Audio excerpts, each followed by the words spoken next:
সাজিদামে সফিয়া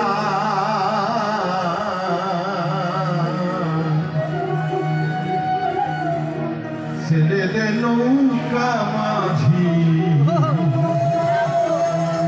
যাব মদিনা।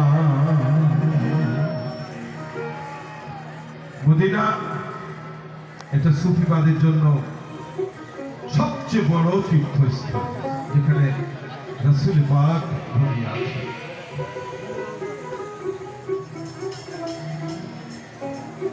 তাই লালন ফকির বলছে, আমরা মদিনাবাসী ছিলাম যবে বনবাসী, তোমা হতেই জ্ঞান পেয়েছি আছি সান্ত্বনা।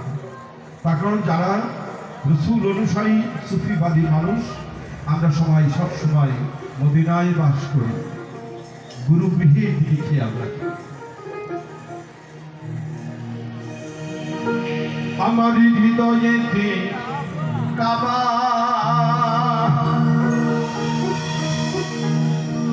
নয়নে মদিনা,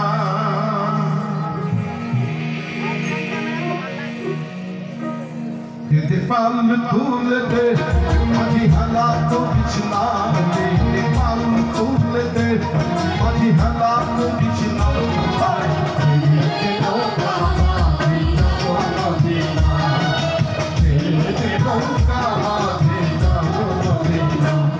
আমার হৃদয়েতে কাবা নয়নে মদিনা, হৃদয়েতে কাবা নয়নে মদিনা।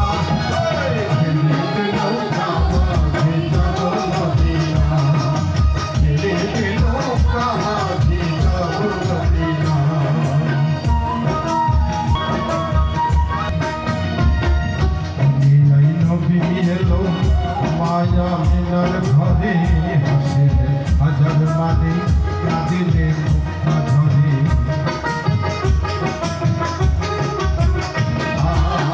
দুনিয়ায় নবী এলো মায়া মিনার ঘরে হাসে হাজার মানে কাঁদিলে মুক্তা ধরে। আমার নবীজি তো চোখী হবে না, নবীজির তো চোখী হবে না।